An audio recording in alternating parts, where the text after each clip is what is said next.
Hey, Hey, Gabe. hey, Lance, how are you? Hey, all right. All right. Welcome to the Night Crew Image Review Volume 4. Right, exactly. Yeah, We have another go around again. that's right. Yeah, I've done two with Tim and now two with you. We've got welcome to the Gabe, can you mute your YouTube window there? Yeah, Volume 4. right, exactly. Yeah, We have another go around again. that's right. I got the sound of your Yeah, I had to turn that off. Yeah, so Yeah. that's going to be an issue. So I think as everyone is muted as you come in, it's sort of a default, and their video is out. Hey, Brian. But yes, All right. feel free to turn on your videos if you want. And then the audio will have that come in as we go over your image. Hey, Sandra. Hello. Mr. Katz. Mr. Katz and Mr. Johnson. Nice. Jen, hello. Jen's there. Jen's in the house. We've got some auroras at Jamie Shaw. Hello. Good evening, everybody. We got Scott and Mark. We got a good crew. Yes, indeed. We got a nocturnal bunch. All right.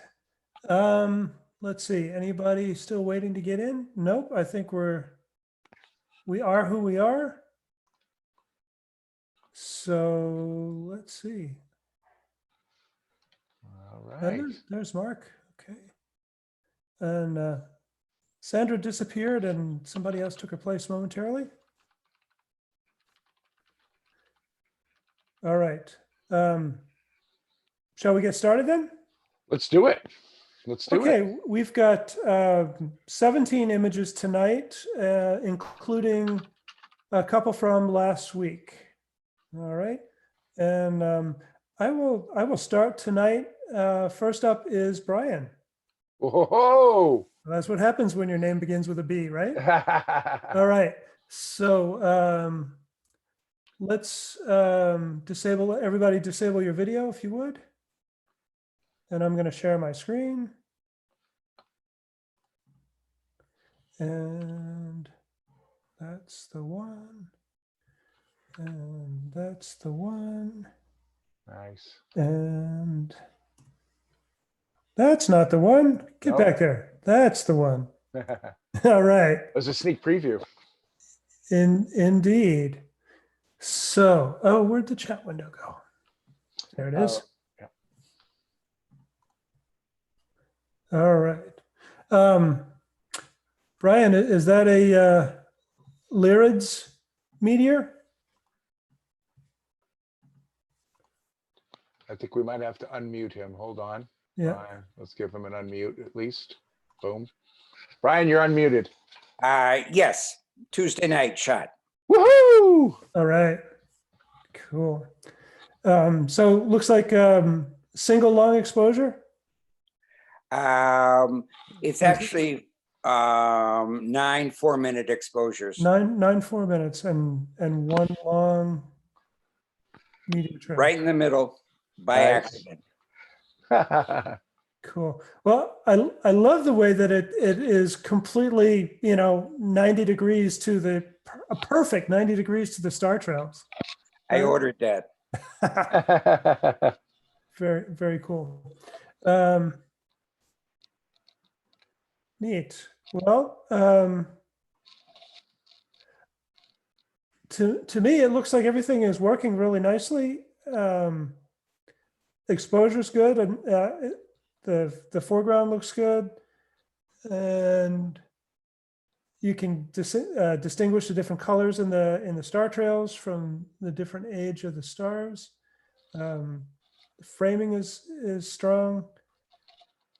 Yeah, I think it looks great. I don't really see any issues. Really, anything to change or do differently there.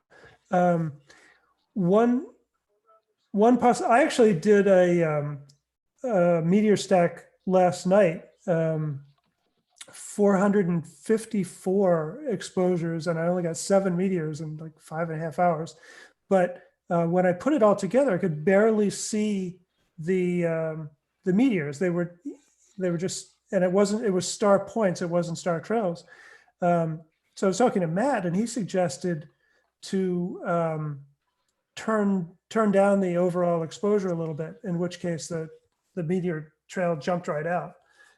In this case, though, it's pretty strong exposures, and yeah, I think it's kind of cool to see in combination with the star trails, because it's, that 90-degree difference there. So, you have any comments on this one, Gabe? I think it's great. I agree with you on just overall nice exposure balance.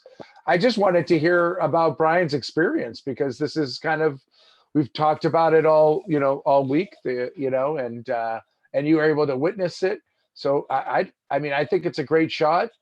And I just want to learn a little bit more about just how you felt, how you enjoyed waiting, or were you able to just go inside, leave your camera by the beach, et cetera, et cetera? No, I set it up, I started it, and then I just sat down and looked for it. And actually is in the middle, it was like exposure number 5. And all of a sudden there was this beautiful flash of light, for like, a half a second that just went across.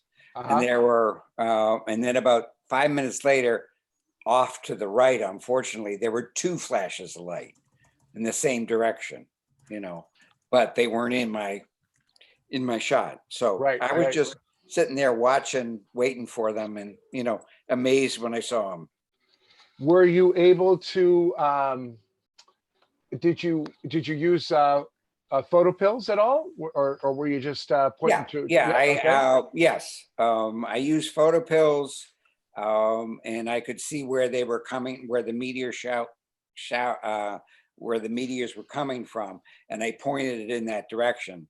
Photo pills gave it to me a little bit to the left of where this meteor came. So I used that to find where the constellation was and where the meteors were supposed to come. And so I used that to set up the shot. Nice. All Nice. right. Huh. Were there any other ones in there, or is this the only one that really? That's the only one that showed Yeah. after 36 minutes. 36 minutes, yeah. Yeah. Huh. What time of the night was it? What does it say? It's probably 12:30. Okay. 12:30 at night. Yeah. Well, the last one, or the image on top, I guess, is 109. So from Okay. It could have been. 12:30 to It would 10 have been after 1. later. Yeah. Yeah. I was out to 2, so it was after midnight, but before 2. Nice. Yeah. Yeah. Well, there you go. One really killer one for an under an hour, wait time. Yeah. Well, I wanted to go out Tuesday night because that was supposed to be the peak, and it was completely cloudy here. I went out last night and wasn't that great. So maybe better luck for the Perseids, right? It was supposed to be clear on Tuesday and rainy on Wednesday. But so I just went on Tuesday and happened to work. Yeah. Yeah. Nice. Yeah. Is this your first official meteor shot that you know of? No, actually, I got one at Hovevy. When we were out. Hovenweep. Hovenweep, yeah. Nice. A random accident star point with a meteor. Cool. Right on. So now I have 2. Right on. Well, great. It's all good. I like with the star trails too. It's cool. Agreed. All right, Gabe, back to you. All right. So let's see. I just see, the windows. Are you still sharing or do you need to unshare? I have unshared. So where is it for me? I am just seeing. On the Zoom window down at the bottom, you might have to mouse over it to get the little panel to pop up. Uh, hmm. All right, well, I'll go back and share mine again, and you can work from there, I guess. Okay, yeah. I'm just seeing the window of all the people and the chat window. I'm not, and everything's very small right now. So I don't know where it went, but yes. So who is? This is Jay. Okay. Um, Do you Jay, wanna- I'm gonna unmute you so you can say Okay. hello. Tell us about this image. Yep. Okay. So this is a photo on the bike path to downtown. It's in Calgary, Alberta, and it was taken a few years ago. I'm not with my original, my main computer, so I'm just with my laptop. And I received your newsletter and saw the blog to do this. So I just went through some of my night images and put this up. This is an older one. Nice. Okay. Okay. Nice. I like seeing some urban stuff. This is. Let me just get this out of the way here for a second. Okay. Very well exposed. We have, which is always a tough balance. Have a little bit of that bridge right in the arches. Seems Oh, yeah, yeah. a little too bright Yeah. there. Yeah. Yeah. And when we see that, and always good to do with when we're reviewing our images on the back of the screen is just always toggle through the highlight blinky mode, as well as check your focus and stuff like that, because sometimes you've got the foreground, the buildings, that is all well exposed, but sometimes we have something that's just getting hit hard like that, and just take a couple other. You might need to HDR that little bit, or or blend in that little bit by taking just other exposures that are 1, 2, 3, 4, whatever, however many stops needed to control that. But I love the car trails and the way you compose the trees, those street lights coming through, like the V of the trees, spectacular. Yeah, up here. Yeah, and yeah, the path really nice. The little bits of reflections, and then this is also a challenging time to photograph because there's so much negative space in the sky. But you really handled that very well. Oh, thank you. All that negative space for the most part is really taken up with the tree, the energy of the trees, and the energy of the buildings. So a really nice job for shooting during that time of day, where usually obviously twilight would be a better balance shot, but that's only an hour. We want to shoot for a few hours, right? Yeah. And so really good job of that. I think, and I love that line of the bike path kind of leaning in, from the corner and leading us in there. Lots of nice lines. So yeah, the only thing is, and I don't know if you have it, if you're looking back on those, if you have any that are just a little underexposed, to save that bridge, or if you go back and do it again, just be aware of those blinkies. Yeah, right. I didn't notice that. Thank you. So let me jump in for a sec. My number one rule for night photography in an urban environment is to set your exposure based on whatever you decide are the most important highlights, or highlights that have the important detail. So for example, this being right in the middle of the frame, I would say that this is fairly important highlight detail to maintain. Yeah. So yeah. I would expose and just until the point where they were clipping, and then come back just a third of a stop until looking back on your image that you don't see any clipping there. And in what that's going to mean is that you're sacrificing shadows. Of course, you're going to have less shadow detail. The sky is going to be darker. Maybe noise in the sky if you try to bring it up. And of course, it kind of depends on the camera that you're using too. You said this was an older image, so if this is with a you know, 5, It's with 6 an foot. Olympus. Okay. So, you know, a newer camera, you can underexpose and pull a lot of detail out of the shadows with a camera that you know, a 5, 6-year-old camera, you'd have a hard time doing that.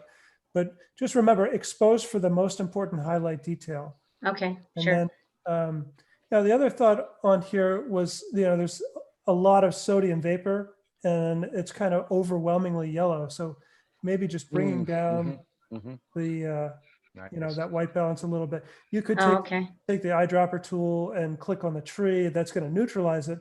This, of course, is a JPEG, so it's not going to, you know, it's not going to work as well as on a raw file. But you can try with the, if you're a Lightroom user, use that eyedropper tool, click on different parts of the image and get a sense of what it looks like. And then, you know, say, well, maybe I don't really like any of those perfectly. Like, yeah, that's pretty good, but it's a little magenta. So I can go back in here and then use the sliders to clean it up a little bit, take a little bit of that, warm it back up just a little bit. So, and then, you know, with this highlight, again, it's a JPEG, maybe in the raw file, there's a little bit more, but I suspect, you know, you start to bring down the highlights and you just, you know, it gets darker, but there's no detail to come back in. So, but cool. Thank you for submitting that. And Yeah. we saw you had images last week, but I don't know if you tried to get in and couldn't or not, but. Actually, I wasn't that familiar with Zoom. Okay. So I just thought I could go to YouTube and watch it, which I did. Okay. I think maybe later. And so I just downloaded Zoom and got set up for tonight. Great. Good. Well, glad you did. And welcome to the community. Yeah, thank you. All right. And Lance, I've got my sharing capabilities back. So. Okay, excellent. All right, then. You're up. Oh, wait, oh, you're going to play me like that. All right. Let's see. Oh, here we go. Okay, so Scott, you want to unmute Scott for me, Lance? Scott is unmuted. How you doing? Hey there. You want to tell us a little bit about before we jump in here, Scott? Yeah, it's I forgot when I shot this, maybe 2016. It's Iceland, on the backside of Iceland during the supermoon. November 15th, 2016 at 6:36 p.m. Thanks for having the data up. I was panicking trying to find it. November in 2016 on the backside of Iceland. Of course, every time I go to Iceland, which has only been twice, it's cloudy every time. But we were driving down this road on the backside, and this is what we got. Luckily, yeah, no storm. Yeah. This is really cool. It's I mean, right. If I were to guess someplace, I would probably guess Iceland, just because it's such a surreal landscape, heightened by these clouds that are like kind of, you know, there's, you know, I think you got 10-second exposure. So that's an interesting exposure that we can get detail in the clouds, as well as there's that sense of movement, and that surreality is definitely heightened by that shorter exposure. Really like kind of what's going on over here, this over there, and then even this soft cloud over here. All this, yeah, it's like you're right. You're about to enter some sort of, a black hole of the clouds or something like that. It's being sucked in. It seems like. This is really nice over here. Again, this is also adding to this Martian surreal landscape, the water, and then, you know, all the foreground as well. Gives us an interesting, like, we question where we are, what's going on. You know, we only see a little bit of this road over here, and I guess this little bit of a footpath gives us a clue. Otherwise, it's just like could be just dropped, you know, anywhere in this. So it's cool. And so you said this was a full moon? Yeah, it was on that. It was that one of the super nights. Moon. It was a super moon or a full moon, and it was actually crazy because my adoring wife, we had rented a camper van, and we were driving around Iceland in this van, and she was not happy about staying in a camper van, let me tell you. But yeah, so we actually drove up over this mountain range, nearly crashed a van like 3 times. And then when we got to the bottom, we were greeted by this. Yeah. So Yeah. that, I guess that was worth it. So here's the trick. The trick with the full moon photography is that it looks like daytime, right? Yep. Right. So, which is fine. I mean, I think it's a really cool shot, and if you keep it like this, people will be like, well, it could be they'll probably default to a day shot, and you might have to emphasize that, it just looks like a kind of long exposure day shot. But if you want to emphasize the night, and we can kind of look at our histogram for guidance, which we got right over here. And that is definitely more of a daytime histogram. So, and that's good. During full moon photography, we either underexpose a little bit, or I tend to still properly overexpose, but then kind of maybe underdevelop to give it a little bit more of that nighttime feel. And you can see just by taking it down a stop, now it has that sense of a little bit more ominous, a little bit more mystery. And now I'm thinking, oh, this is a night shot a little bit more. So yeah, that's sort of the big tip. You can even underexpose a little bit more. Sometimes we underexpose a little bit and then add light painting in, for this. But I think this is starting to look really a little bit, and you can also, another trick, let's just show this if we want to, because I love the kind of the light going on here. I don't know if you've ever played with the Radiant, but the Radiant is a fun one where we can kind of just say, hey, I just want to keep these sort of the same. And we could still do that. We zero things out. We could still, now it defaults to doing it inside the Radiant, but if we go outside, we can kind of now still have that brightness to this area, which is really, really nice. That's the juicy part of that shot right there. But the rest of this area now has been underexposed by 0.7, 3/4 of a stop. And that also is another way to kind of give it that nighttime feel to it.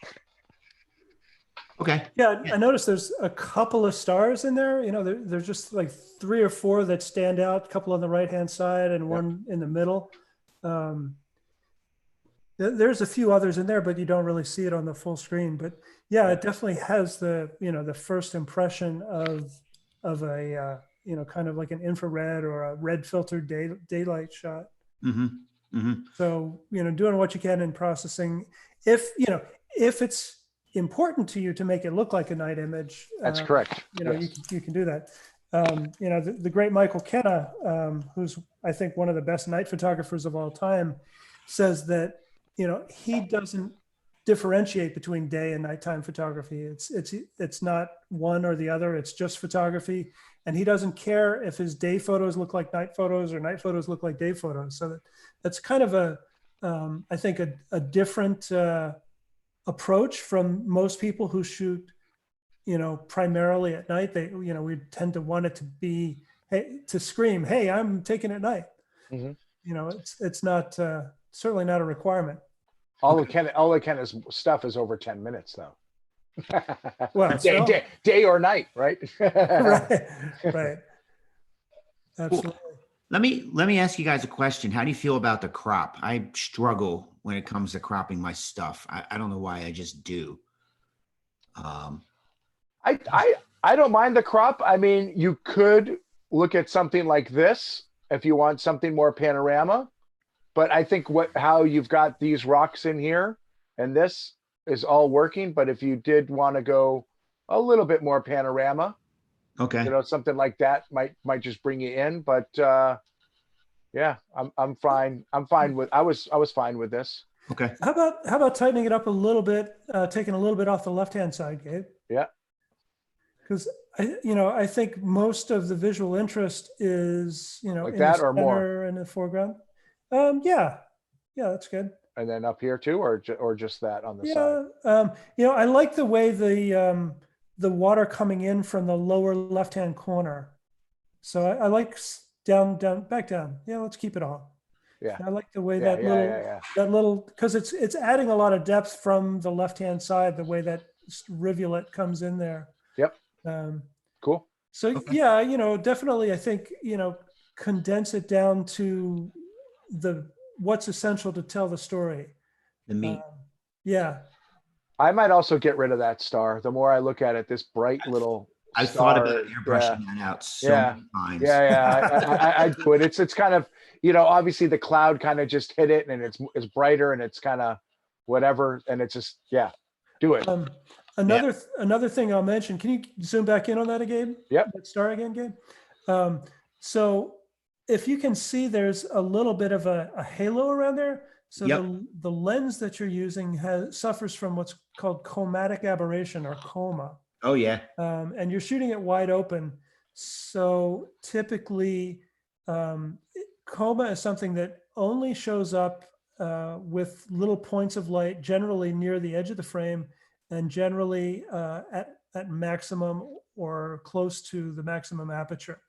So Yeah, I don't even know what lens I was using. it's I know a 17 to 35 f4, and you shot it it's at probably a like the kit lens. yeah, the Nikon.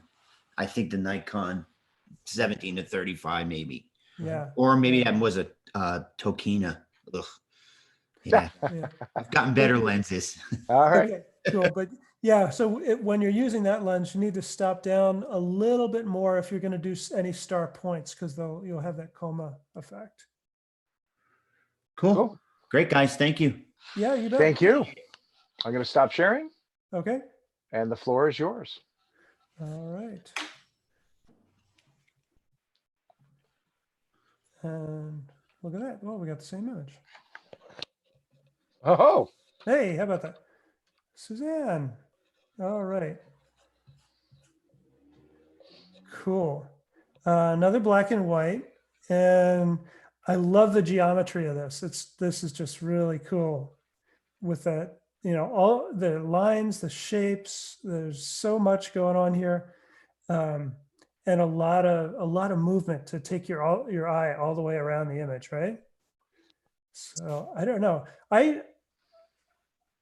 tend to see this structure first and then move down and around and be brought back up to this bright one over here. And then kind of go out this way. And then the clouds take me across all back in the other direction. So I'm kind of seeing your eye is going all around the whole image, and then you can go back through here as well. It's a really dynamic composition, and I like that a lot.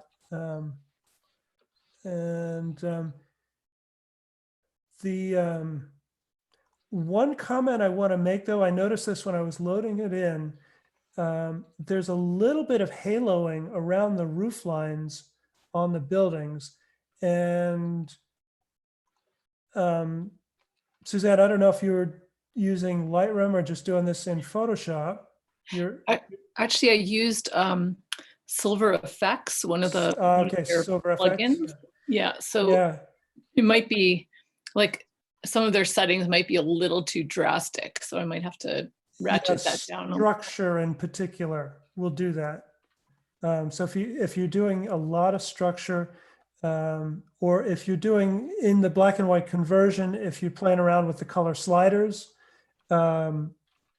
moving on, especially like moving the blue slider down, it can do that and create that edge effect there. But Silver Effects definitely will do that if you've got a lot of structure in the image. So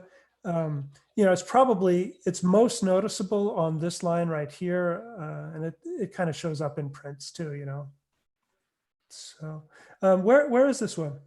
This one is in a really kind of remote corner of Nova Scotia. I mean, Right. Ooh, not yay. that remote in Nova Scotia, but it's away from Halifax in a kind of untrafficked, untouristed little shack area that I found through a lot of internet research.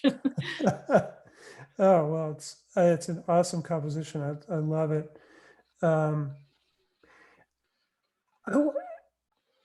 wondering, maybe do a little local adjustment and just darken down the porta potty a little bit, and not because it's a porta potty, but because everything else is so much, more important to the image.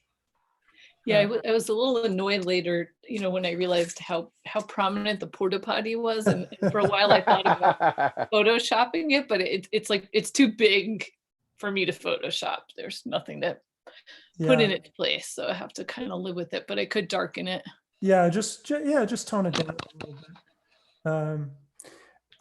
And was that the full image, or did you crop it when you did your processing? It might be a little bit cropped. I think I cropped a little off. Yeah, probably off the left and right. Mm-hmm. Cool. Lance, I think I'm struggling just a smidge with that. The horizon isn't straight in this because the horizon isn't straight in it. It looks like it was shot. So to me, it just needs to come up like, I don't know, 0.2% to make it for our eyes aligned. You mean the seawall in the background? Yeah, and then the like sort of the road between it, it's kind of angled down. And for me, I don't know, I want to straighten that up just a smidge, or yeah, boom. Yep. Now those triangles are triangles. Do you think how about that? No. Do you think anything else should be cropped off the right-hand side so that the eye is more drawn to the two big shacks? Well, I thought maybe, but you start getting close to this pole right here. So if you come in here, you probably have to go all the way to there. And then you got a triangle going out. Over this right there. Yeah. So, yeah, I don't know. Let's see what happens. We tighten it up quite a bit. Then actually you're losing too much down at the bottom. Yeah.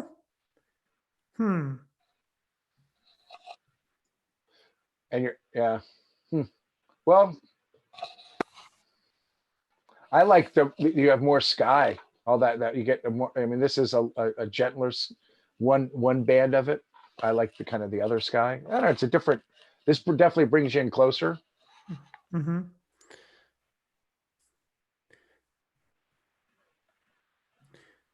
Yeah. I don't know. I think you get the story. We cropped out most of the lobster traps doing that. I don't know. I think you can make an argument for it either way, but maybe, maybe the thing is to just kind of tone this side down a little bit. And of course, this is kind of horrendous. Dirty. Yeah. How about, what do you think about the bright spot in the middle of the seawall? I've thought about darkening that a bit. Right here? Yeah. I don't know. I kind of like being led back there, Mm-hmm. and it makes sense because the road is lit up. It looks like, there's a light behind the shack. Mm-hmm. It's maybe a touch, but it's certainly, I wouldn't bring it all the way down to what it looks like over here. It's kind of like a natural fall off.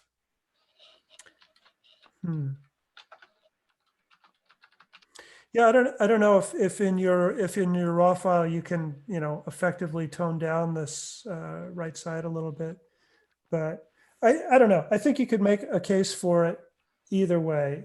Let's just not preserve the aspect ratio and bring it down.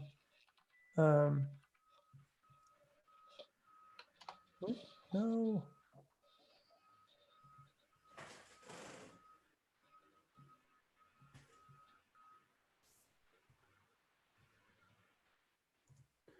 How about that, Gabe? We take some off the sides and we preserve your sky for you. Yeah. You got a sensor spot right up there. Oops. All right. Well, cool. Wait. You did this trip with your mom, right? No, this one was a follow-up trip with Marina. So she's got, right. I think she's got a film photo of some of these shacks as well. Ooh, cool. So you went up there twice then. Cool. Yep. Yeah. All right. Nice.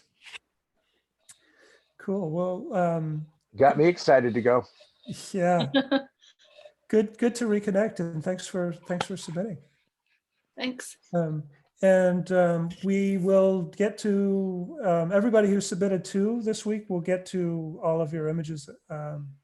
We have a slightly smaller group this week, so I think we'll have time for everybody. All right. So back to you, Mr. Gabe. Okie dokie. Or am I here? Who knows? Let's share the screen and find out. We've got Mark. Lance, you want to unmute Yep. Mark? Yeah. Hey, Mark, welcome. Hey, good evening. So this was in beginning of August 2018 up in Quebec, far up in northern Quebec. Canada is getting some love this week. And yeah, this was probably about the second time I've attempted any kind of night shots. So Wow. Well, great job. Nice. All right. So yeah, let's take a look at it. What a starry night. So what do we have? Where in you're out? You're not in Quebec City. no, this is remote. This is in far northern Quebec, up in the middle of nowhere. Okay. Cool. So we got an exposure of 15 seconds with an 11 millimeter 3200 ISO with a Nikon D3300 camera. Cool. Yeah, it doesn't handle the higher ISO very well. Yeah, those right. You really like of the crop sensor ones. It's for Nikon. You have to the D500 is the one that can handle it the best, and the Z50. You know what's interesting? You got some nice air glow here. You see this green? Yeah. That's some really nice air glow, and I like how it's kind of framing all over here. So that's cool.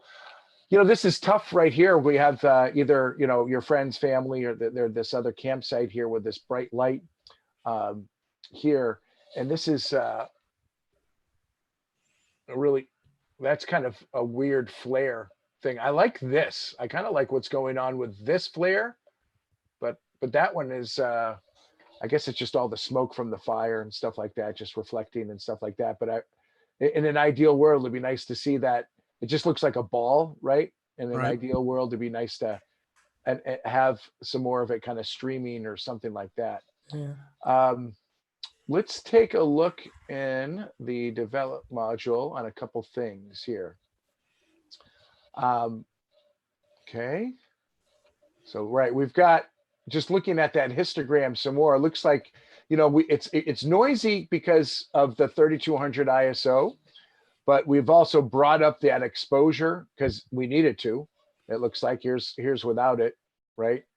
Like that. Right. And when we bring up, and you see this histogram right here, when it's kind of all the way on that side, that's a night sky in a dark closet histogram.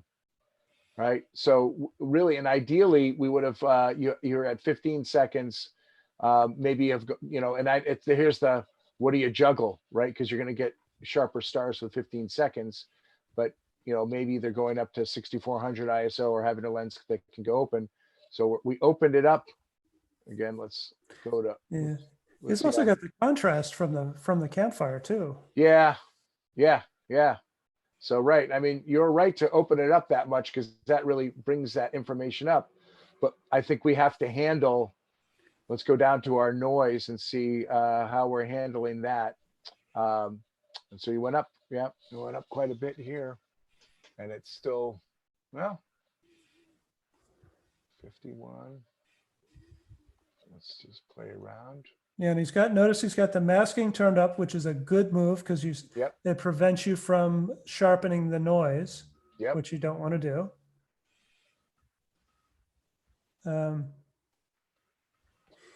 Yeah, I noticed the white slider was cranked up too, probably to bring the stars out, but that also exaggerated the overexposure around the campfire too. Yeah. Let's go. So I just kind of, I went from 50 to 22. I actually brought that noise down a little bit, which it looks good for the sky there. I don't mind seeing a little granularity there, but over here it's still more accentuated. But right, the whites are up.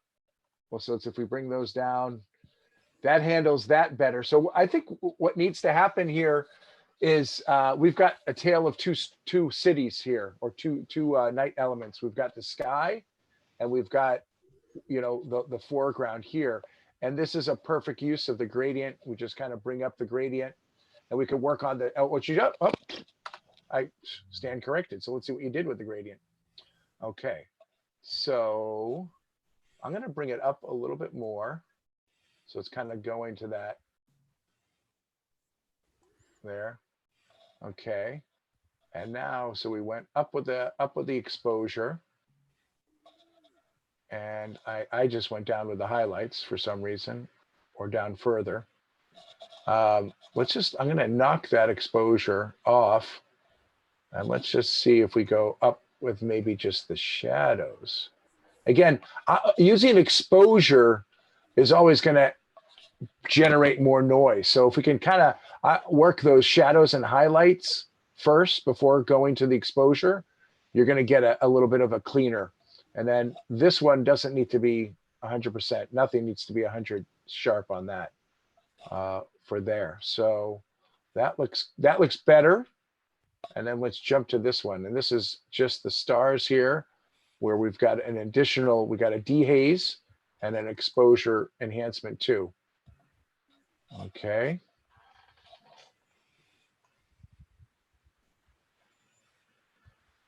That was interesting. It's added blue, brought the exposure down, and some dehaze on that one. Yeah. I see going down that exposure and then maybe going down on that dehaze a little bit here. And let's just take a look at that. Oh, wait a minute. And I think that's just, it has a more sort of soothing feel to it. Don't you think? It's like a little bit, you know, I think we were kind of over sharpening and bringing up too much. And now the levels are a little bit more going up moderately. So it's a little bit easier for us to kind of look at. This looks a lot better, you know, over here. It does look a lot better, yeah. Yeah. And then this just seems gentle. I mean, it's a nice quiet moment, right? And I think the stars are still getting, you know, heightened enough. So yeah, but you had the right idea. It just be wary of that exposure button or the slider. You know, really try to go with the highlights and shadows. And then, you know, with our presence ones, really just be really, when I use these, I really kind of go in here and I look at what's going on. And sometimes for the sky, I might add a little texture too. I like the texture, but anytime I go above like 15, 20, I gotta be like, okay, what's your reasoning for doing that, Gabe?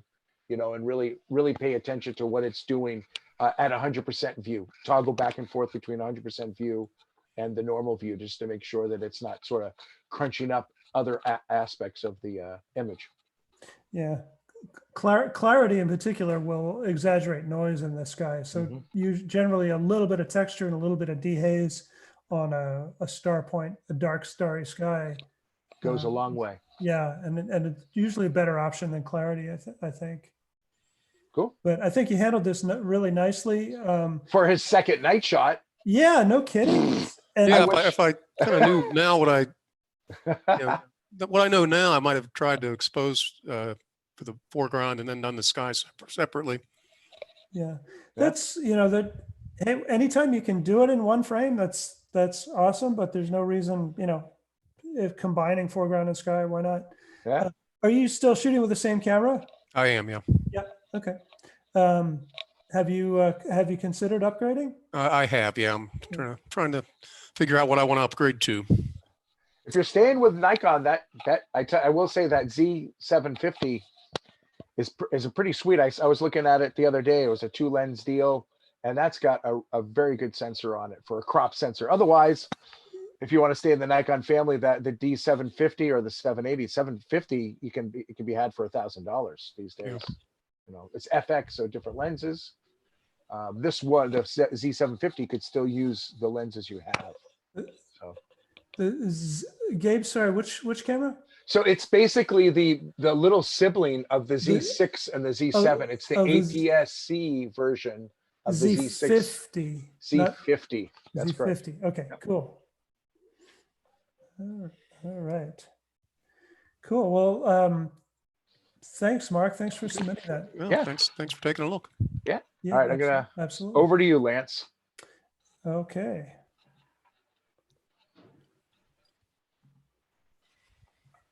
Go back. And Christina, is she? Looks like she's not with us. Maybe she's on YouTube tonight. Okay, Christina has submitted, I think, all 4 weeks that we have done this. So cool. This is very surreal with the lighting on the foreground that makes these bushes and plants jump out so much, and then a really kind of strong, intense Milky Way in here as well. So we've got a D7100, that same 11 to 20 lens, 20 seconds, 2.8, ISO 500. Whoa. Wow, how do you get that Milky Way out of 20 seconds and ISO 500? I could be a composite image, but wow, it's just really surreal. Yeah. Enhanced by that sort of cool light in the front too. Yeah. And I don't think I don't see a Christina in our No, memory. I think she's not here tonight. I'm just looking at this and wondering how I would deal with this, or how would I approach this image differently. I'm thinking about, what are the key elements? What's really important in here? Whether it's, created in post or real, I like seeing the surface of the water, the reflections in there, the bush, the shrub in the middle and on the right-hand side. This one on the left, to me, it seems disconnected and it doesn't seem to fit in as well. And what I'm kind of tempted to do is see what happens if maybe, heaven forbid, what happens if we make this a square image? Oh ho ho. She does have a gradient dropped in there too for the bottom.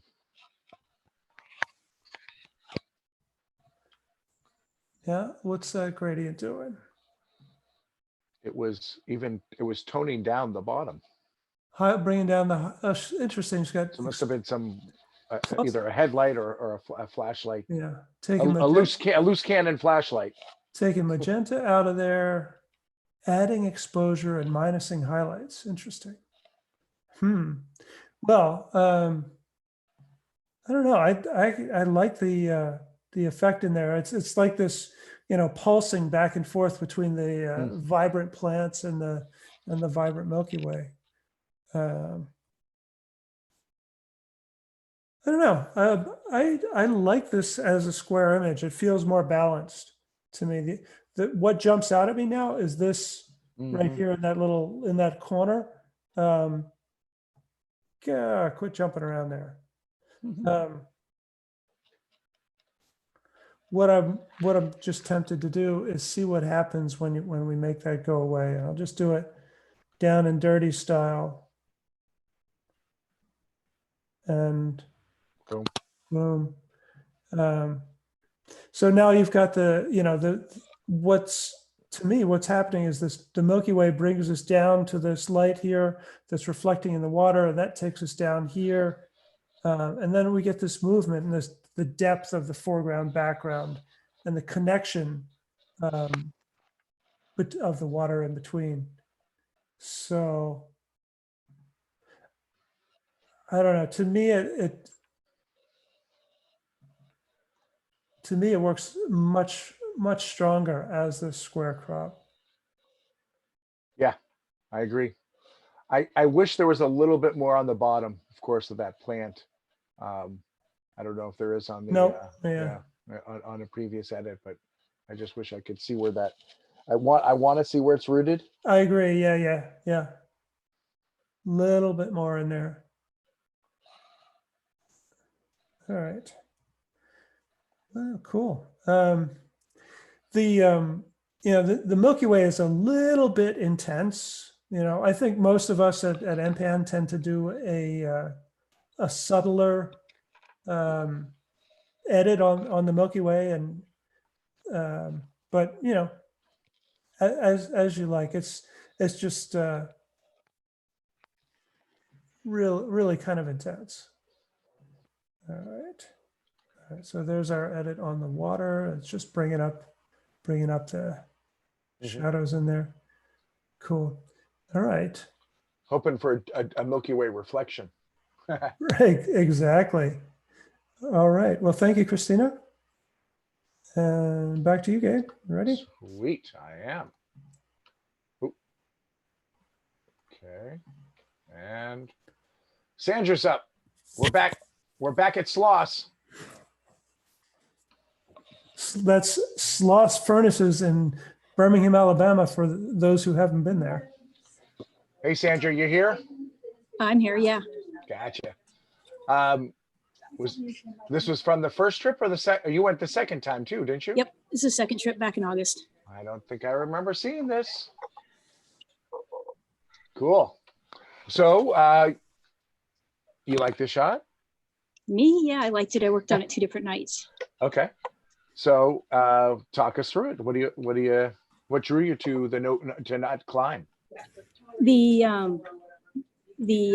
greenery and then the no climb. So kind of a between the natural and then the no climb, the words kind of attracted me to it. Mm-hmm. Yeah, there's some nice lines going on. We have obviously the nice that huge tube going on, and it's all a state of ruinism, right? The beauty of decay, kind of being nature taking back what's theirs, is definitely literally highlighted here in this image. So that's nice. 30-second exposure, f5. So choosing that a shallower aperture to kind of really just make us live right here in this space. So we're just getting that slice of that ladder. I like it. I like how dark this is, and in the background, that it's actually really dark, just dark enough that we can kind of see it, and we know we're in this little, dark hallway or whatever. My only sort of what I would do different, it's not nothing we could fix now, but I wouldn't mind seeing this a little bit more in focus. Like I like how it's stopping, but maybe just racking that focus a little bit, because this is kind of strong in the image. Uh-huh. And it's blurry, right? And it's kind of, Yeah. I wouldn't mind. I mean, we just look over it quicker and we go in here, which is obviously your intent. But I wouldn't mind, walking slower up to that point and taking in that information as well. So, I think a good slice, but just sometimes we gotta, with that hyper focusing, or maybe a stack of 2 shots or something like that. Sometimes it's best to kind of back it up like that to give yourself options in post. But I love the lighting here. I love the black and white translation. And all these lines everything is here is very well controlled. Yeah, Sandra, I just muted you because there's a lot of noise coming in from work there. Lance, you got anything on this? This was during your workshop. Did you see this shot, or is this a new one? I haven't been to Sloss. Oh, that's right. It was with Matt and Tim. Nice. Yeah, I'm looking at it let me unmute her again and see if it's gotten a little quieter there. There we go. You know, I was looking at this and of course, you know, your eyes are drawn to the text right away, right? Mhm. And it's a light area in the frame, and then the plant is real light as well. But I thought about what happens if we make this one a square and take the sign out, just crop from the top. Okay, hold on. Let me do this. Or a 4x5 maybe. Let's go to Yeah. something like that. Yep. Because I like this. I like this back here. Yeah. Mm-hmm. I think this works as well. Yeah, words are tough, you know. And I think looking at these stairs as they are, I don't need that sign to tell me not to climb on them. Yeah, I mean it's not about climbing, right? It's the, you know, the overgrown, neglected nature of the place that, you know, I don't know. Yeah. I think it's stronger without it personally. Yeah. Yeah. Cool. All right. Excellent. All right. Well, I will stop sharing. We'll bring it on over to you, Lance. Okay.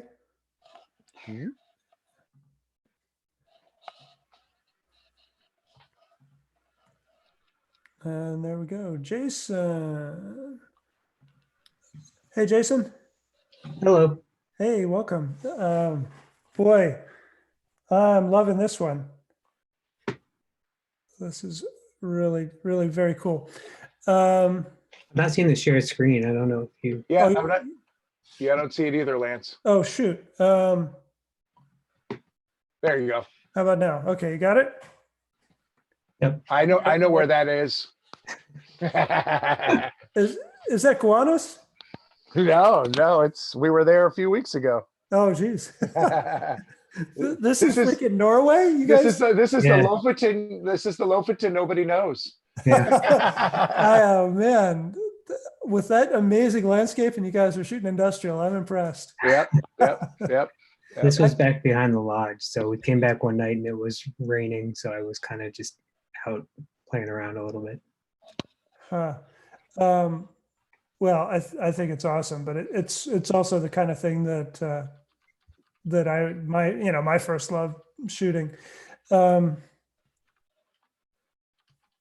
Well, so couple of things. It's simple geometry, subtle color, even lighting, and and there's depth and there's movement to it. It's I just don't really see anything I want to do to this image to change it. Did you like the underside of that overhang there? I did. Yeah. You did? Yeah. A little bit. Cool. Yeah, it's nice and subtle. Yeah. The one thing that bothers me about it, and maybe it's just me, is it feels a little soft if you zoom in, but Yeah. Yeah, it is a touch. Yeah. What do you think happened? just being careless and Oh yeah, because you're It's focused. raining. It was cold. Yeah. Yeah, you're focused really close up, and close. Yeah. but F8. Yeah, it's like it just missed that. Like, Yeah. yeah, it just missed it. Yeah. So you got to turn it into a dream. Yes, I love the lines and the shapes and the geometry, but for some reason, I just keep wanting to look at this at a square, and I think it's about this part of the image right up here, what's happening down here is also so interesting. But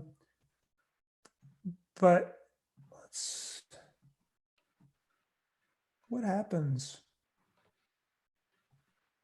when we do that?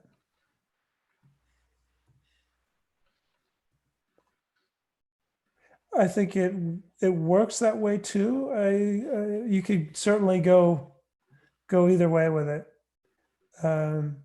It was the geometry and the reflection that took me to it originally, but like that line in front with the part on top.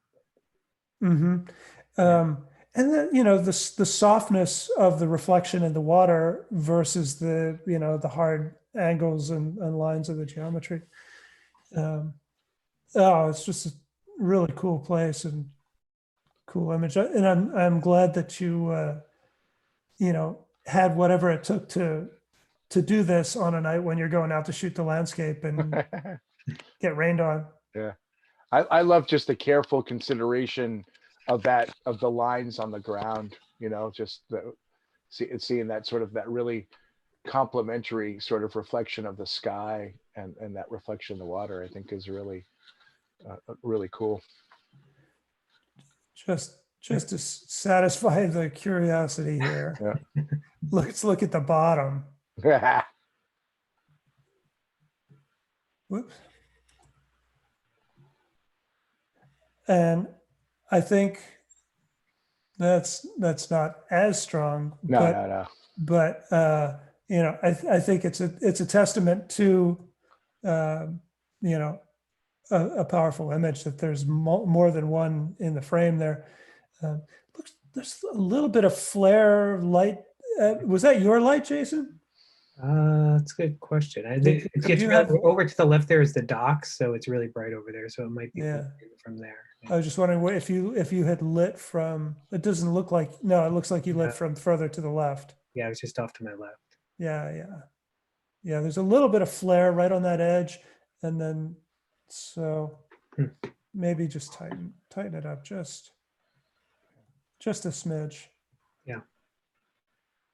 But cool, good. I commend your eye for seeing this, because it's the kind of location that a lot of people go to and say, "Oh man, why would you want to take a picture here? This place is, it's ugly, it's smelly, it's whatever." But there's so much beauty in places like this if you have the eye. So.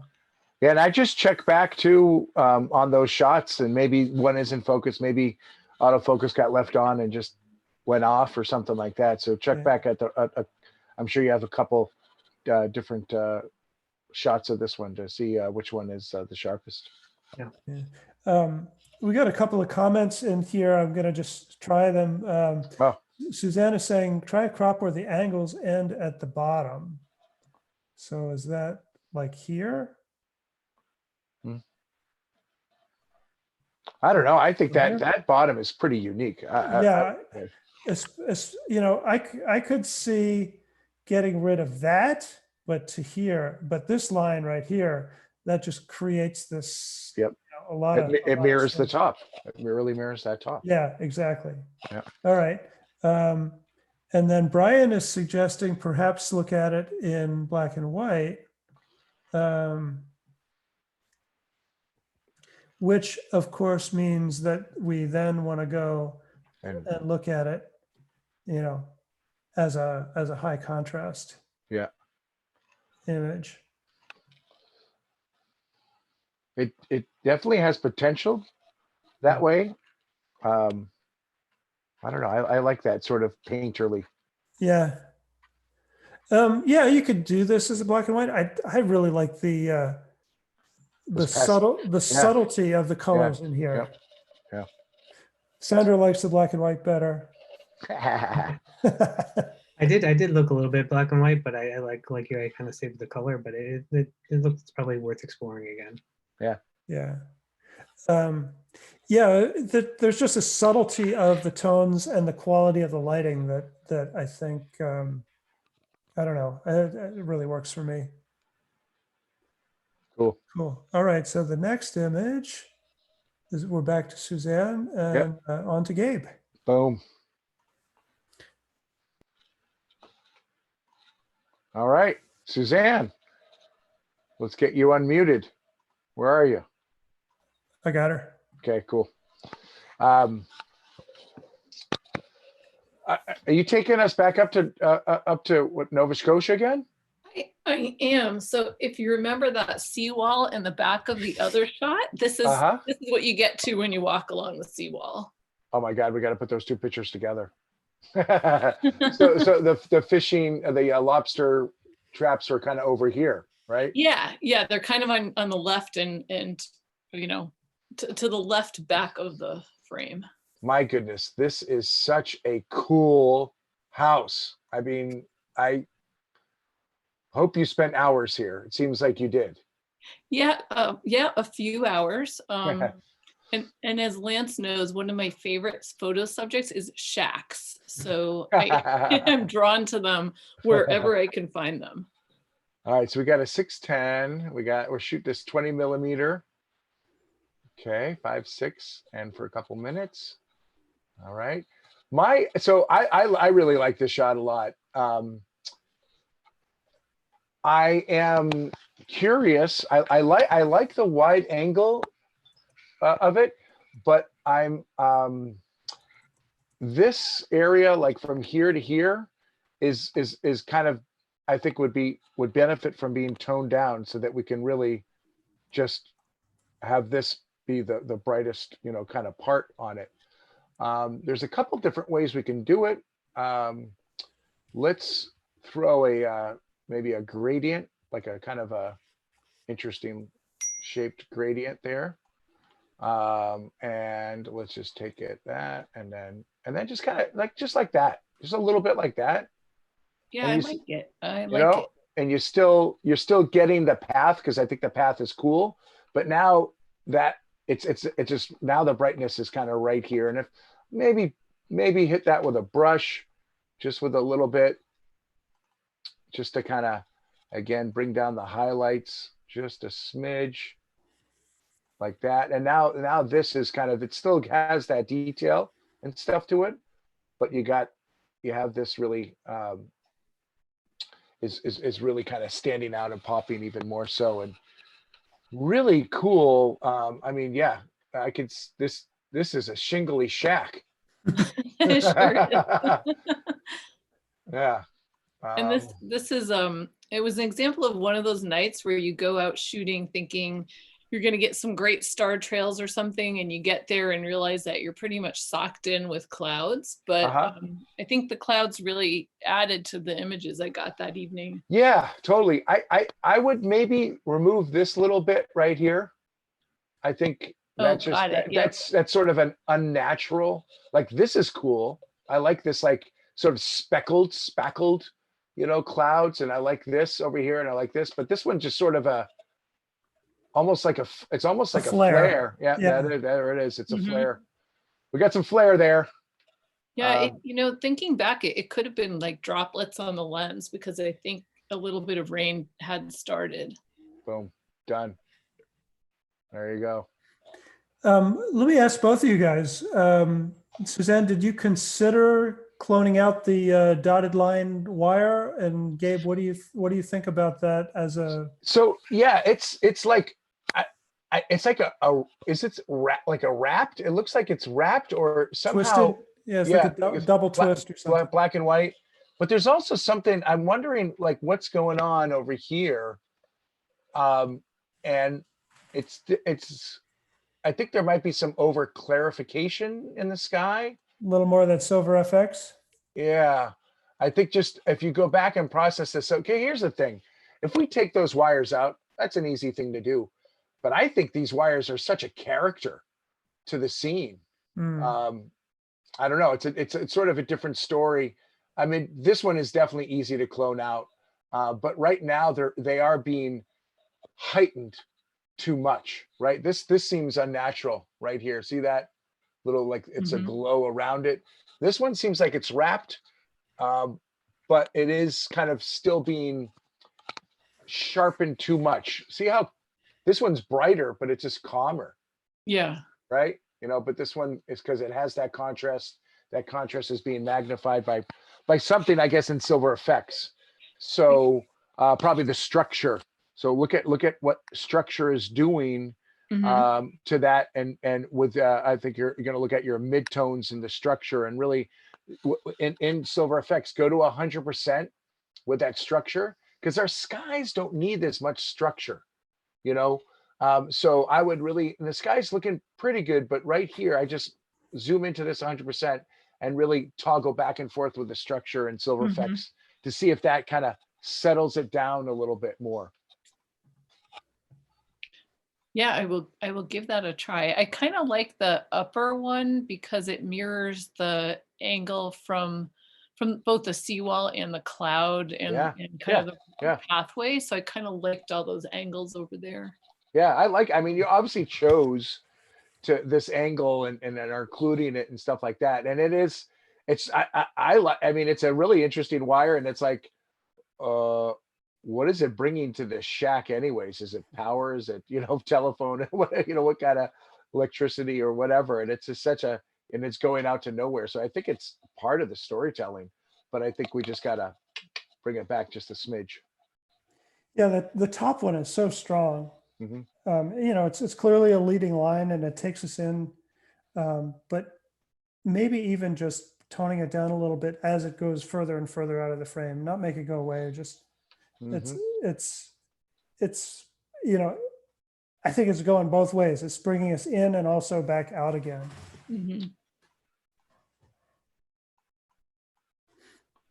This is just a little, yeah. And just imagine if the person who stays there has to socially distance in that little shack. I think they're already socially distant. Yeah, I think you're right. Right. If there's more than one person in that shack, I don't know. That's there's only one Gabe could fit in there. It's the original tiny house movement right there. Exactly. Oh, I think he's selling bait for the lobster traps. Probably. Cool. Okay. All right. Well, Nova Scotia, here we come.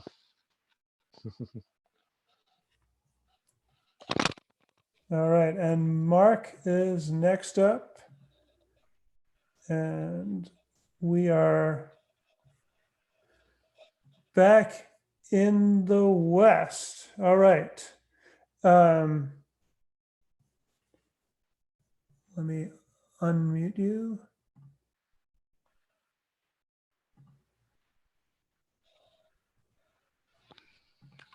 Gabe, can you unmute Mark? Yeah. Oh, he's got it. Okay, cool. All right, cool. So this would be my first attempt at night photography. This was Arches National Park in late May, with a pretty much full moon. Come on, there it is. Okay. Yeah. And it's pretty darn bright, right? So plenty of, let's see, and we've got a DNG in here. Okay, and you brought up the exposure quite a bit. I think probably more than needed. Let's see what your exposure was. 10 seconds for 800. Yeah. So from going back and resetting that, actually, let's reset the tone panel altogether and see what you started with here. I'm just going to end the presence and just reset that. And so now we're kind of starting with a blank slate, pretty much. I want to start by setting your black points. Hold down the Option or the Alt key and move that black slider until you get just a little bit of pure black in there, and then do the same thing with the whites. And generally, you don't want to see anything white except the stars. So that's a little bit too much. I'm going to bring that back down again. So, just by setting the black and the white point, we're, the maximum brightness and the darkest possible points in the image. And now you see, go back and see, you know, the road is pretty, there's not a lot of detail in there. We could maybe pull up a little bit from the shadows without affecting that black point. So I'm bringing out information in the blacktop, but still, if we go back here, still see, maintain those blacks. And in the highlights, I think the highlights are okay where they were. And in fact, I'm going to just come back down just a hair. All right. So now it's starting to feel a little bit more like a night shot, except we're at a daylight white balance here. The color temperature of moonlight is 4,200 degrees Kelvin. We don't have a moonlight setting in our white balance, but if we put in 4,200, it's going to be a lot bluer. It's going to be pretty cool. So definitely more of a nighttime feel. You may want to, you may want to go a little bit higher than that. But just keep that in mind when you're shooting under moonlight, that the color temperature of moonlight is around 4,200 K. Daylight, 5 to 6,500, depending on whether you're in bright sunlight or in shadows. All right. So now I think we're more in the nighttime range. You've got a little bit of coma in this lens. It's 18 to 55 kit lens. So That was a kit lens, yeah. Yeah. So nothing to be concerned about there. That's totally normal. And you notice that the brighter stars near the edge of the frame display that. See how they look like a little badminton birdie? That is that's the chromatic aberration. And inexpensive lenses at or near wide open are always going to do that. All right. Gabe, I've got a question for you. Yeah. I don't know your position on this, and some people take a very strong position one way or the other. I know Tim is very strong on this. What do you think about lines coming in or out of corners? Does that bug you or no? Well, it generally, it's got to be a powerful line, right? It's got to be something which I think with here, it would be, I wouldn't mind that line if you didn't have, that front part, like that's also coming out, like the line of the, it's just obviously a little, The curb? The curb, yeah, yeah. the curb there. Yeah. So I think Right. they're competing, right? Right. So you have cropped this a little bit. Tim absolutely hates this and would never do it. I personally, I don't mind it whatsoever. But I think that bringing this in even more, makes it a stronger image. Yep. What we're showing here, it tells the whole story. You can get the whole picture. And I think there's a stronger sense of this curve and the depth going into the image with that less foreground in there. So one other thing you can also do to nightify the images a little bit is just put a little bit of post-crop vignette on there, as strong or as subtle as you like. There it is, before and after. Yep. That helps. Yeah. So there we go. Cool. Nice, much better. So was this your fifth night shot then? No, This was my first. Oh, this is the first. So we got Yeah. the first and the second, right on. Right. I mean, I did a few other ones on this evening, but this was the only one that came out. First night shooting. Cool. Right. Exactly. All right. And this is, again, this is a matter of personal feeling about this, whether or not you're of the art school or the journalism school, but we can, I think we can strengthen the curve in the road a little bit, Mhm. by Yep. removing that. It's easier than pulling it out there. Yeah. No, it's, this one doesn't really matter so much, if you wanted to make a case for it, take the top of it off. But now we've got this nice, beautiful curve going around there without that extra line and of this disruption of the road marker. Great job, especially for first night out, Mark. Thank you. Yeah. Okay, thanks. Okay. All right. Let me do my thing here. Oh, this is Seth. And you definitely get this one. I love it. I love it. Let's say you got unmute Seth, Um, or is he here? he's not here. Where'd he Oh go? no. Oh, Oh, oh. look at the YouTube.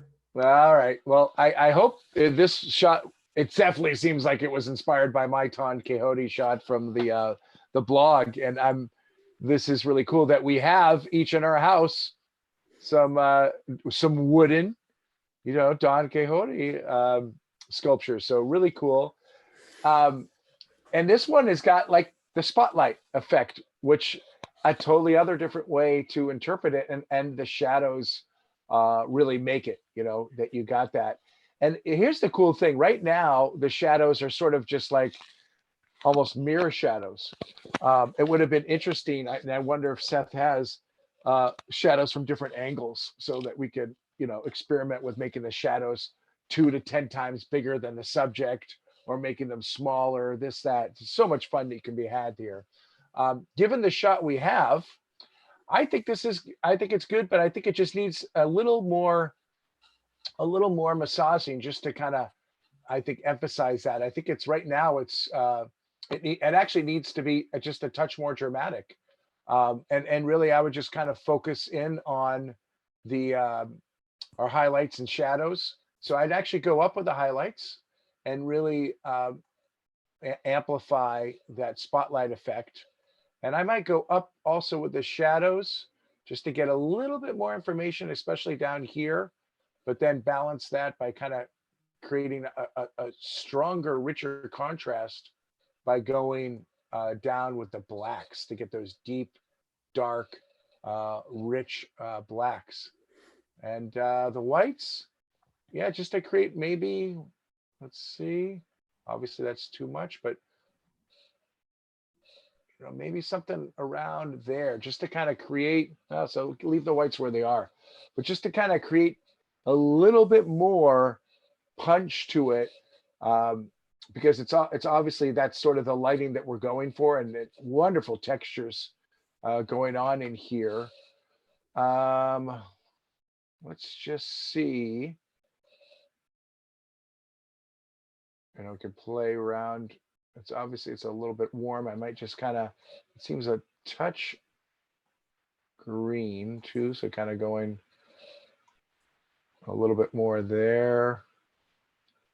Yeah, interesting. Love the shadows. Yeah, I love them. Right? Like look at that. That looks so cool. And oh, my beard is almost there. It's almost there. I've got that hat. I don't got this one, but I have this hat.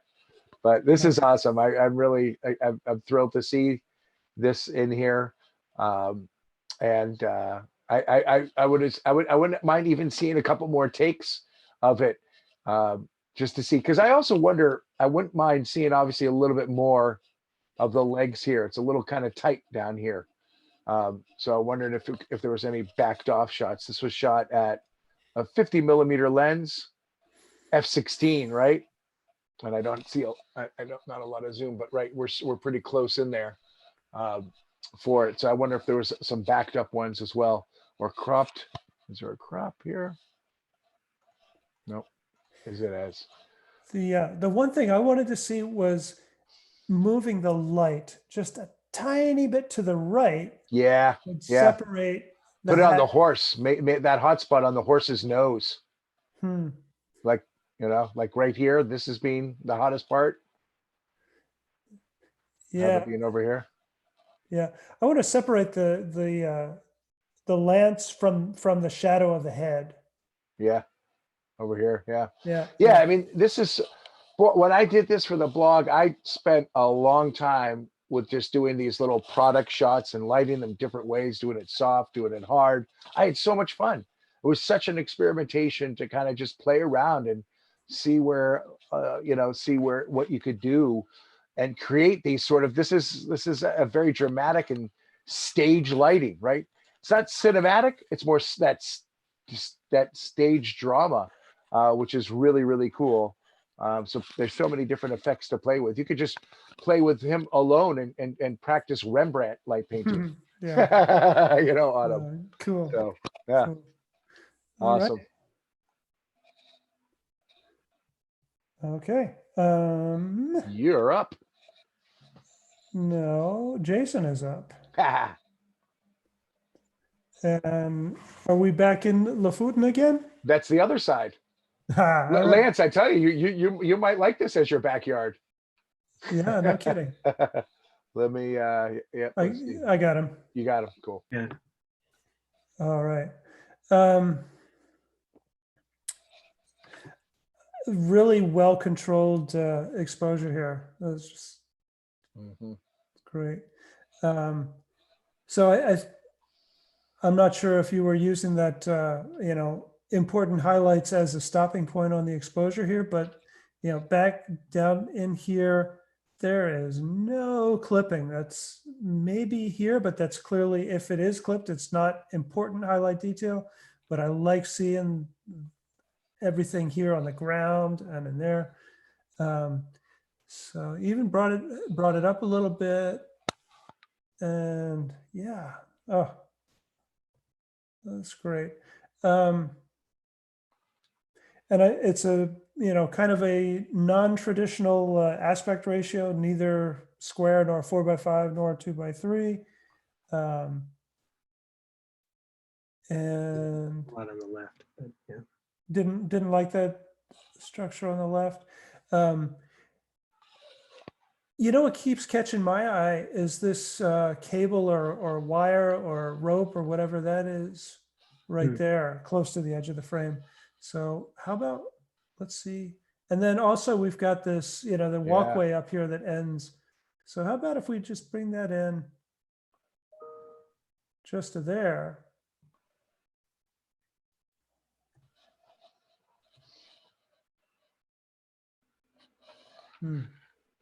That's gorgeous. Lovely. Does the rest of the walkway bother you? Like just the brightness or no? Like on the right, on the corner? Nah, no, not really. I mean, you could tone it down a tiny bit, but the way it leads us in and connects back up over here, it's similar brightness to this one. You could take a local adjustment brush with just highlights and tone that down a tiny little bit. It's already toned down a little bit, but yeah. Okay, let's get out of there and take a look at it. Such a cool walkway. I think it's a radial, I think is what.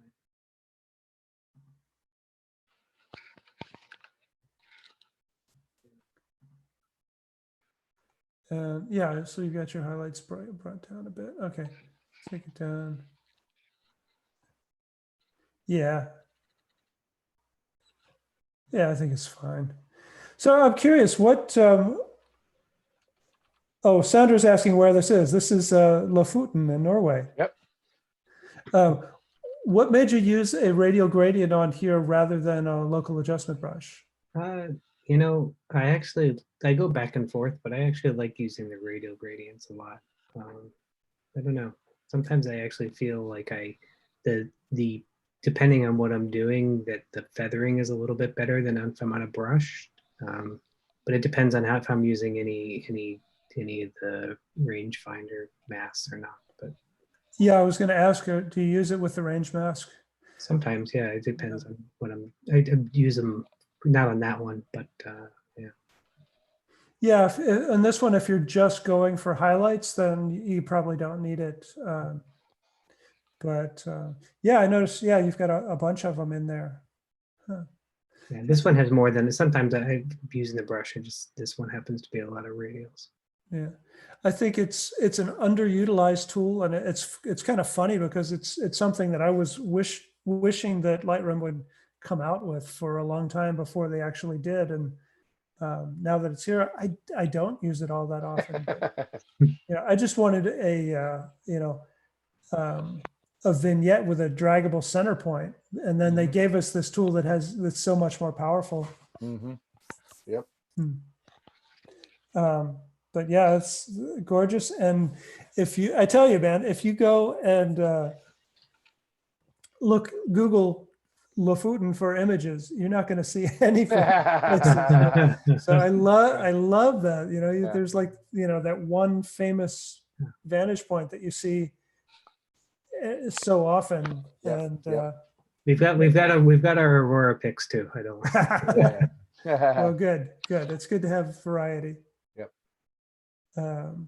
But again, just, great exposure, real good control over everything. And, very, very well done.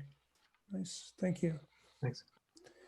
Okay. And then next up, we're back to Seth. And Seth's on YouTube. So I just saw he was commenting on YouTube. Okay, So cool. I'll try to toggle back and forth. Seth, you're up.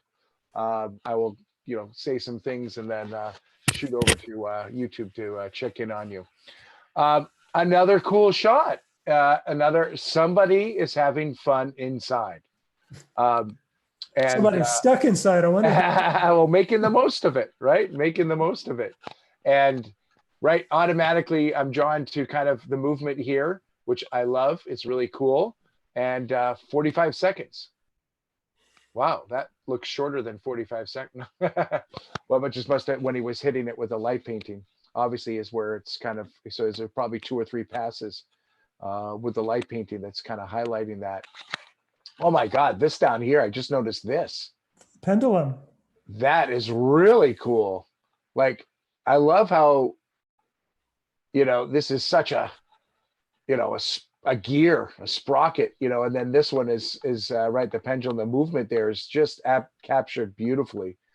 The one thing that's I really like this shot a lot. I like the composition, but the one thing here that's taking me out of the shot, I think, is the color. And it's not, I don't mind the red so much, but this color right here, right? I'm kind of wanting this, I don't know, call me chrome, but this is showing me that we're getting some sort of warm reflectivity, either the warmth of the flashlight or some sort of, it's bouncing off something. So I think let's just take a look at that like that. That helps this, but doesn't, now this isn't it's lost, right? It's lost. So maybe we kind of just, let's see. We could do maybe a brush with desaturation. Let's take that all the way down and just kind of clean this up.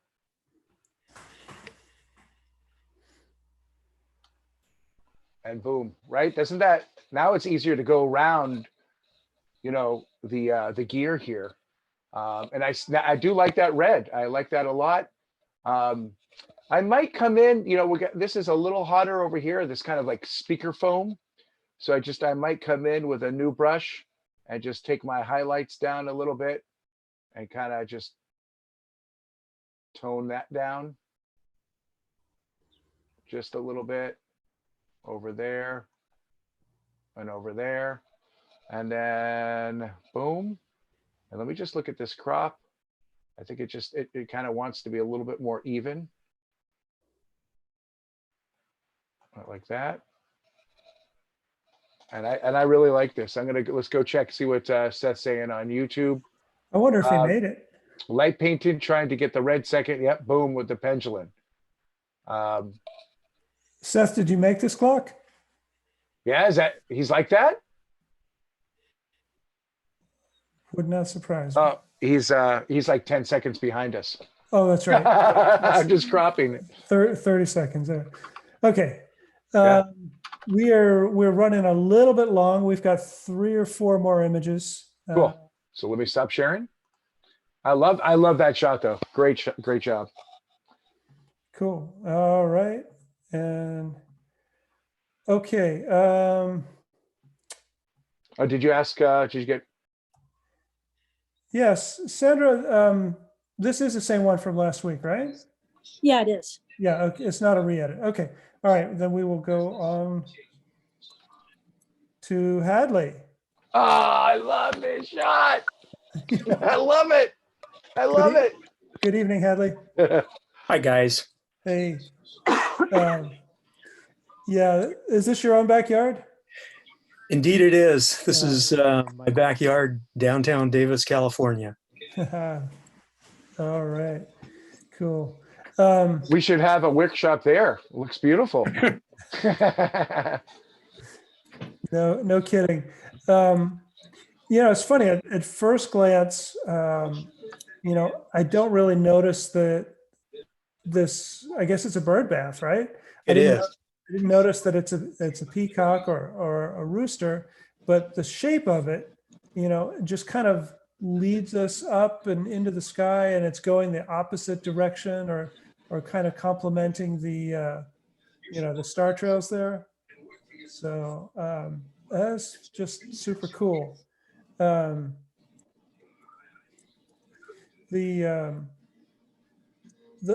feel like the roses at the bottom are just a hair bright.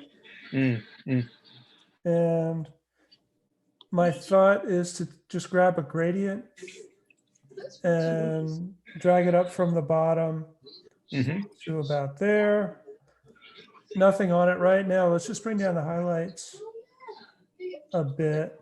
See what the whites do. Just a little bit. And just How long of an exposure is that, Hadley? This is a stack over an hour and a half of 4 minutes each in the stack. Nice. Is it the metadata says 30 seconds? Is there possibly one shot that was just 30 seconds? Yes, it was the first one or last one where I light painted the roses. Right. Okay. So your 4 minute shots would not have been at 6400. No. No. Okay. No. Cool. And was the light painted shot at 6400 intentionally, or that just the way it ended up being? I think that's just the way it ended up. But I think you've got enough. There's plenty of exposure in there, so I'm not seeing much noise from that high ISO. But normally you probably wouldn't use a high ISO for a foreground shot, but it's not a problem in here. I think it's just gorgeous, and I love the subtlety of the lighting as it falls off on the sides going back here. The dark fence in the background separates the foreground from the trees in there. And that's just gorgeous. I've always wondered if I could get star trails in my backyard. I guess I have the answer. Oh, you did all right. Yeah. Let's just take a look at that for a minute. That's gorgeous.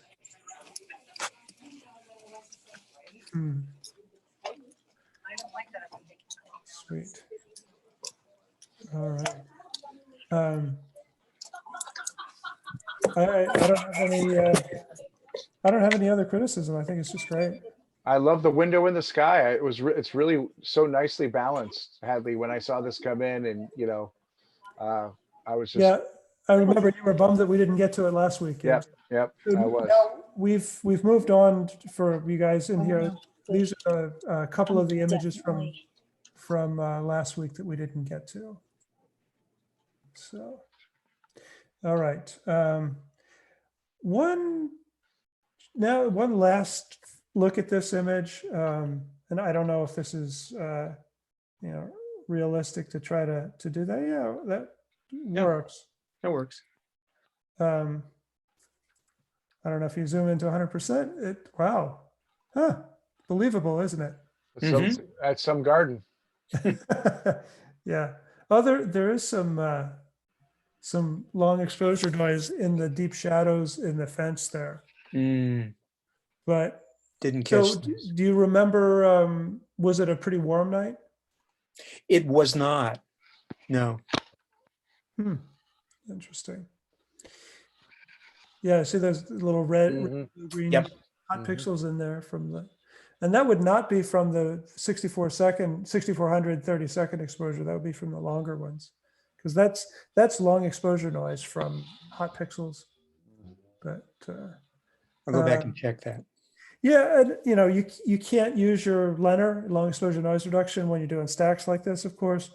But perhaps if you had done your foreground exposure at a lower ISO, I don't know, Mhm. maybe it might be possible to just Clone those two bring out. bring the blacks down Yeah. a little bit, or perhaps the exposure. We'll see. Oh, this is JPEG either, so I can't really do much in regards to that. But in the raw file, if you bring down the blacks or the exposure, you might be able to make them go away a little bit. Good. Anyway, absolutely gorgeous image. Thanks, guys. Thank you. All right.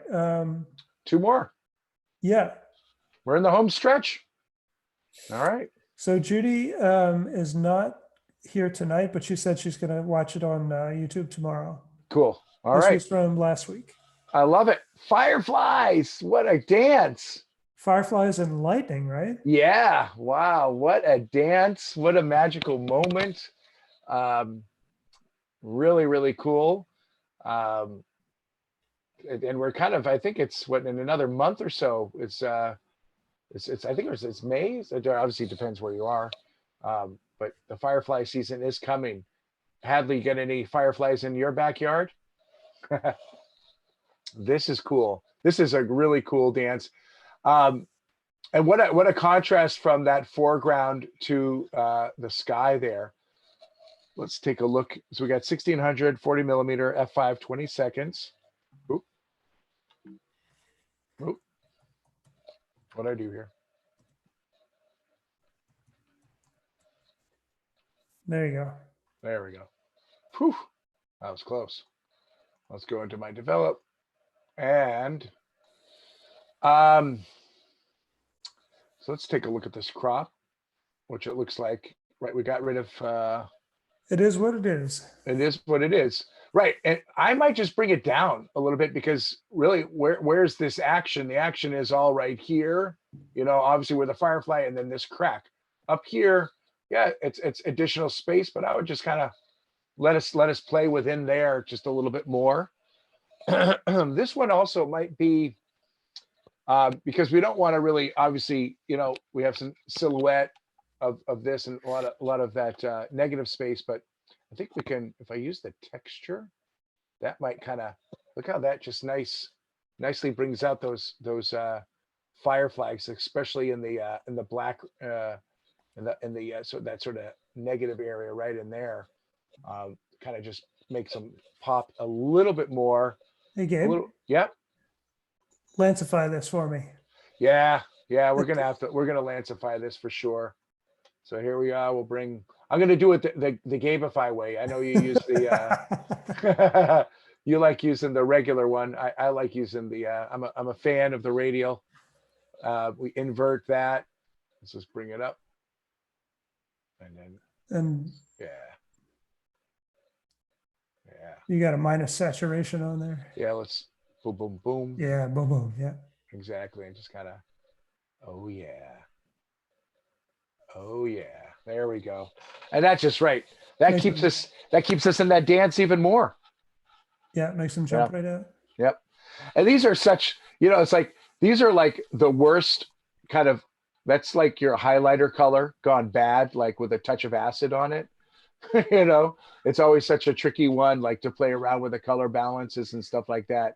I like that. I mean, we could make it a cooler, but I actually like how it was shot. I like that kind of slightly pinker, warmer background. It just kind of is a little bit more, not as contrast, because it kind of eases, doesn't make the fireflies that make it more contrasty on the color side of things.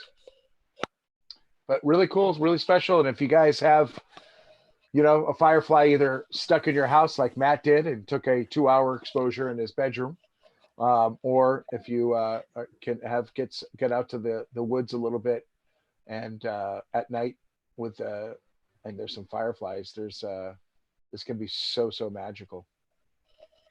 Yeah, I couldn't believe that that Matt shot was just one firefly. He did had a firefly in his room, and 1 2-hour exposure or a stack of them, and it looked like there were at least as many as were here in Judy's shot.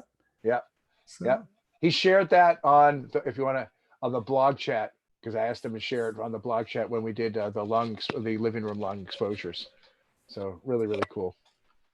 All right, I bring it to you for the last one. all right, and the last one is Jen. So, hey Jen. Hey, Lance. Hi there. You gotta share your screen. Oh yeah, maybe I should do that, right? I'm looking at the image, so thinking you guys are already seeing it. I'm looking at me. Oh, all right, cool. There we go. Wow. Yeah. Where's that? Cape Cod. Wow. This is the hotel we're staying in, actually. So say that again. It was right behind the hotel. Oh, perfect. Yeah. All right. The first thing that jumps out at me is the yellow, presumably from sodium vapor in P-Town, reflected in those clouds. Yeah. And easy way to neutralize it is just click it there, and then whoa, that's, you know, that probably feels a little too blue. So it's funny. It's a pretty subtle change that makes it jump dramatically. Yeah. And then it gets, you know, it gets quite a bit darker, and there's a lot of fall off on the left-hand side, but this flow in here is pretty interesting. So my first thought was to come in and crop this out, but then I'm thinking that, you know, I kind of like what's happening in here. So rather than that, how about do a gradient on this side and then just open it up a bit. It's funny because I played with it.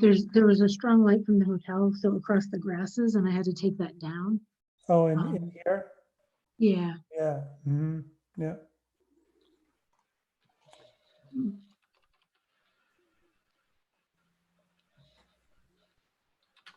Just increase the contrast just a little bit. Yeah, you can see that the artificial light there is just, you know, it extends all the way through the image here. But just seeing and if you know, if you don't want that to stand out quite as much, you can go back and then remove the effect with a local adjustment brush.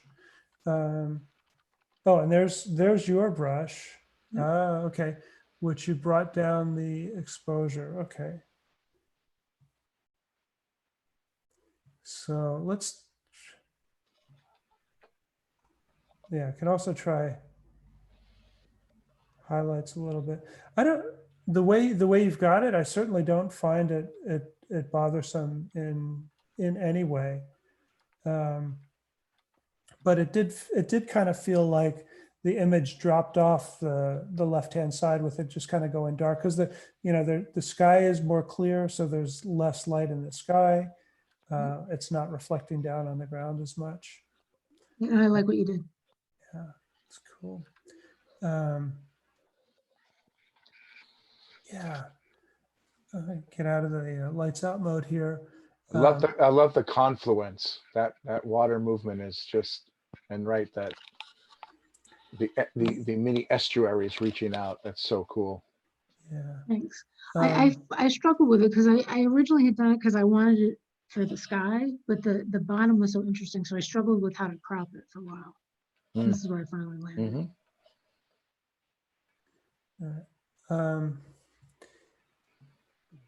Just toning down the sky just a little bit. And now I'm going to take a local adjustment brush and try to exaggerate this a little bit in here. Raise up the whites, lower the blacks.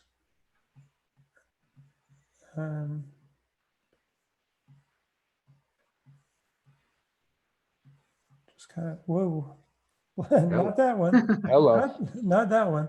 Let's bring up the whites some more and just really make it.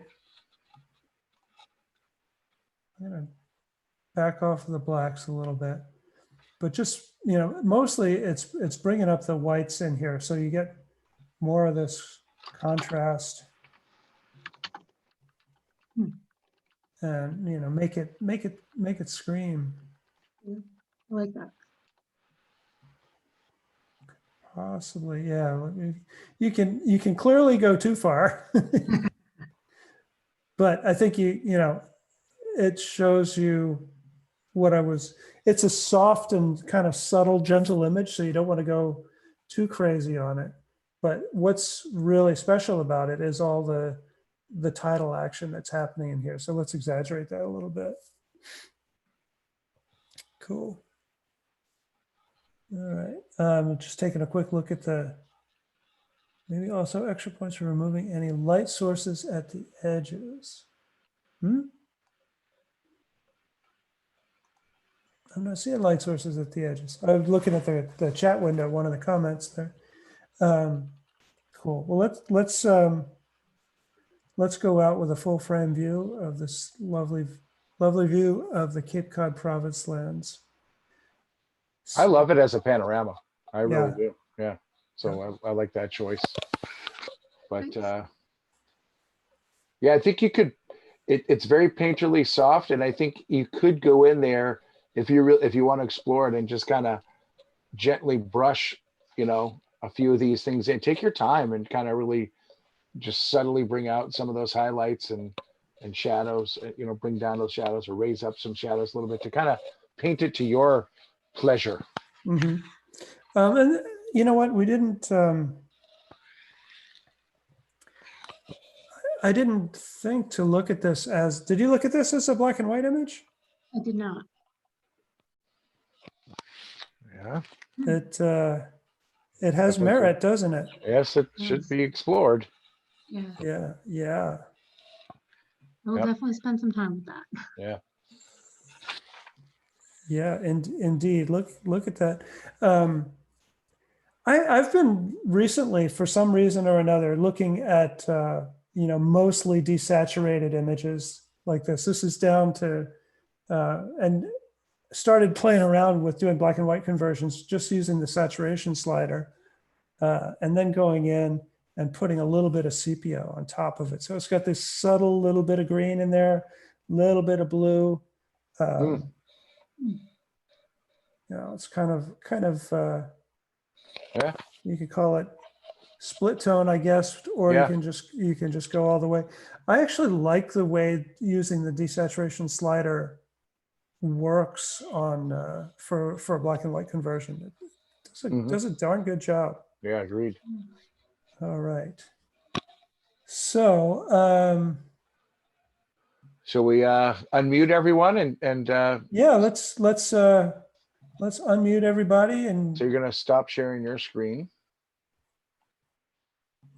Yep, boom. We could go to and we'll gallery view. Boom. Everyone's Hey. unmuted. How are you doing, relief person? I'm good. Happy, joy, Friday.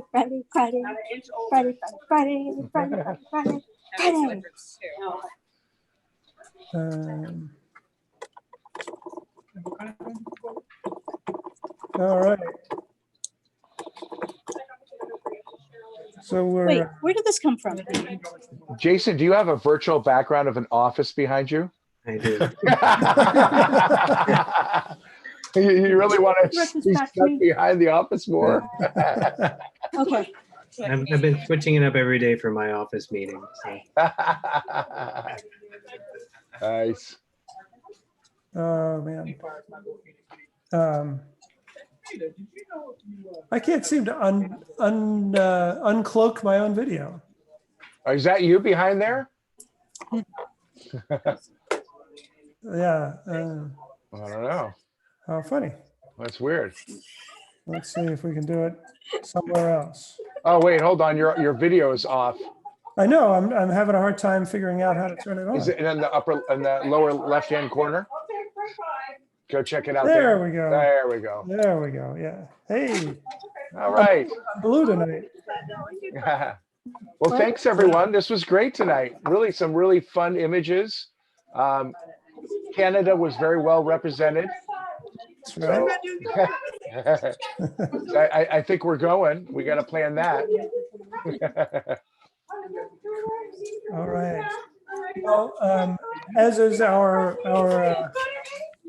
habit here, or our tradition with this, is if we can have everybody do a screenshot and say thank you for joining us. And this is a lot of fun to do, and we're grateful and appreciative of everybody being a part. Yeah. So thank you. Thank you. Thank you. Yeah, thanks. All right. So give us your waves. Lance, you got the shot? There's nothing to wait. I can't do the screenshot and wave at the same time. There we go. Try scratching your belly too. Yeah. All right. Thank you, you guys. Okay. Awesome. Thanks, Bye-bye. everybody. Thank you. Thanks for dropping Bye, in. guys. Sue. Thanks. All right. You. See you later. Bye. Good night.